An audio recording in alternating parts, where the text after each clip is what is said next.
Target ng pamahalaang maglagay ng specialty ward sa mga provincial hospital. Kasama riyan ang pagtitiyak na maayos na napagkikinabangan ang zero balance billing policy. Yan ang ulat ni Isaiah Mirafuentes. Biyahing norte si Pangulong Ferdinand R. Marcos Jr. nitong weekend. Tinutukan ng Pangulo ay ang lagay ng ospital sa Cagayan at Ilocos Norte. Plano ni Pangulong Ferdinand Marcos Jr. na maglagay ng mga specialty ward sa mga provincial hospital na para sa cancer at heart patient, diabetes at dialysis care. Kasabay ito ng pagbisita ng Pangulo sa Alfonso Ponce Enrile Memorial District Hospital sa Cagayan noong Sabado.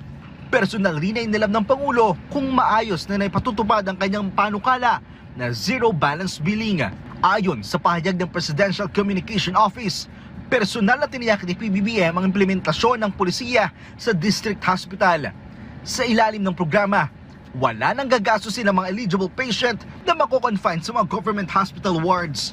Nagtungo ron ang Pangulo matapos ang kanyang relief operation sa Cagayan para abutan ng tulong ang mga naapektuhan na nagdaang bagyong Nando. Umabot sa mahigit 25 million pesos ang nilang pondo ng pamahalaan para sa mga ayuda. Kahapon, araw ng Linggo, sa Ilocos Norte naman nagtungo si PBBM sa Mariano Marcos Memorial Hospital and Medical Center. Kinumusta rin niya mga pasyente roon.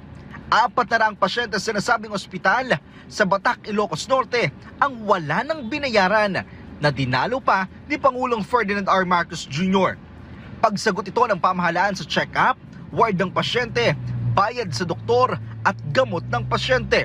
Alinsunod ito sa Universal Healthcare Law. Sa kabuuan, higit 61,000 pasyente na nakapagbenepisyo sa zero balance billing matapos bayaran ng administrasyon ni Pangulong Marcos ang 1.43 billion pesos na hospital bill. Nagatid din ang 2,000 pagkain ng tanggapan ng Pangulo sa mga pasyente, kanilang pamilya at kawani ng ospital. Nagabot din ng mga food packs at sako-sakong bigas si House Majority Leader Ilocos Norte 1st District Representative Ferdinand Alexander Sandro Marcos. Kabilang ospital na ito sa mga cancer treatment sites sa bansa. Pero kapansin-pansin na bahagyang tumaas ang bilang ng mga pasyente na umabot na sa 515, gayong may 400 bed capacity lamang ang pagamutan.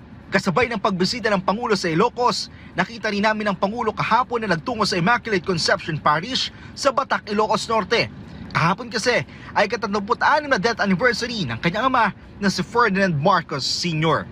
Isaiah Mirafuentes para sa Pambansang TV sa Bagong Pilipinas.